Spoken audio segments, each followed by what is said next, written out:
Iniciamos con nuestra clase de geografía y el tema es el clima y el estado del tiempo.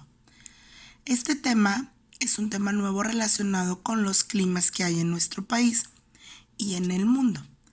Vamos a leer la información de las páginas 55 a las 57. Vamos a destacar algunas ideas y esas ideas las vamos a anotar en el cuaderno. Dice los diferentes climas del mundo. Muchas veces habrás escuchado en la radio o en la televisión noticias acerca del frío intenso y de la caída de nieve en Europa o en Estados Unidos, de sequías extremas en algunos países africanos, de olas de calor en Australia o los tifones que provocan inundaciones en el sureste asiático. Muchos de estos fenómenos meteorológicos pueden ser distintos a los que ocurren en el lugar donde vives. Y esto se debe en que en cada lugar existen determinadas condiciones que originan diferentes climas. Dicen en grupo comenten cuáles son las diferencias del clima del lugar donde vives en relación con el clima de Vancouver, Canadá. ¿Qué condiciones predominan en el mes de septiembre en el lugar donde vives? ¿Llueve y hace frío como en Vancouver? Entonces ahorita vamos a comparar, por ejemplo, aquí en Londres con esto que es China. Se fijan, aquí hace frío, hay nieve, mientras que acá hay inundaciones. Me imagino que es un país en donde llueve constantemente. Dice, existen aparatos como los satélites meteorológicos que facilitan el pronóstico del tiempo. Se encuentran orbitando en la Tierra como el satélite Aqua de la NASA, con el que se puede ver el estado del tiempo desde el cielo. Este registra temperatura, nubosidad y cantidad de gases de efecto invernadero. Aún durante un día nublado, la información es utilizada para hacer pronósticos más detallados y dar seguimiento a fenómenos meteorológicos, por ejemplo, los huracanes.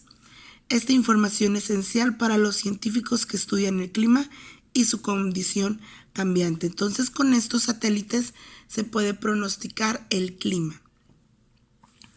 Y ahora sí vamos a la siguiente página donde dice aprendamos más, que es donde vamos a identificar. Yo aquí ya resalté algunas ideas. Dice, el estado del tiempo es el resultado de las condiciones de la atmósfera en un momento determinado. La temperatura, la humedad y la precipitación. La precipitación es la lluvia. Entonces esta es nuestra primera idea. El estado del tiempo dice que está relacionado con la temperatura, la humedad y la lluvia. Sin embargo, a pesar de los cambios atmosféricos, hay ciertas regularidades ambientales que permiten determinar las características climáticas de cada región. Punto 2 dice, para conocer el clima de una región es necesario registrar con aparatos como el termómetro y el pluviómetro los elementos del tiempo atmosférico, como la temperatura, la velocidad del viento y la cantidad de lluvia. Número 3. El clima es el resultado del promedio de esos elementos durante un periodo mínimo de 10 años. Entonces, una cosa es el clima. El clima es lo que dura, lo que predomina la mayor parte del tiempo, mientras que el estado del tiempo es cómo amanece un día. Según las condiciones de un día, es el estado del tiempo y el clima es el que predomina. Por ejemplo, podemos decir, no sé, que aquí el clima es fresco, pero hay días del año, ciertos días, siempre temporada, que hace mucho calor. O hay días que a lo mejor estamos en julio, que se supone que donde debe de hacer mucho calor, y hay unos 3-4 días que hace frío o hay lluvia, y eso es por el estado del tiempo. Pero el clima no cambia. No sé si me voy entendiendo. Una cosa es el clima y otra cosa el estado del tiempo. El clima dura, es un promedio, es lo que predomina más tiempo, y el estado del tiempo es como amanece ese día, un día determinado. ¿sí? Dice la clasificación, bueno, esta es nuestra idea 3. La idea número 4. La clasificación de clima más utilizada toma en cuenta principalmente dos de sus elementos, la temperatura y la precipitación, es decir, la lluvia. Y se clasifica en 5 grandes grupos, que es clima tropical, seco, templado, frío y polar. Y ahí nos dice que veamos la página 49. Ahorita la vamos a ver. Y nuestra idea 5. La temperatura es determinada en las características de la vegetación y la fauna de cada grupo climático.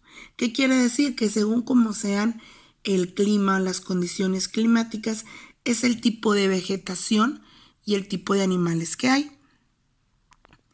Y aquí vemos algunos ecosistemas. Solamente con ver las imágenes, aquí puedo decir, aquí ha de ser mucho calor y aquí ha de estar un poco más fresco. Entonces, aquí en el atlas podemos identificar, dice que existen cinco grandes climas: el tropical, seco, templado, frío y polar. Y las zonas térmicas, fijan, son cálidas, templadas y frías. ¿Por qué se separa así? Bueno, porque acuérdense que nuestro planeta está un poco inclinado, está un poco así. Entonces, los rayos del sol caen directo aquí. Por eso en esta zona del centro hace más calor. Son zonas cálidas. Luego más para arriba, donde no caen tan directo, son las zonas templadas. Y en los polos es donde hace más frío porque no caen los rayos del sol. Entonces, aquí existen variantes, como decíamos, que son los tropicales, los secos, templados, fríos y polares. Esas características ya las vamos a ver en la próxima clase. Entonces, nada más nuestra actividad es identificar ideas principales, yo saqué 5, y anotarlas en el cuaderno.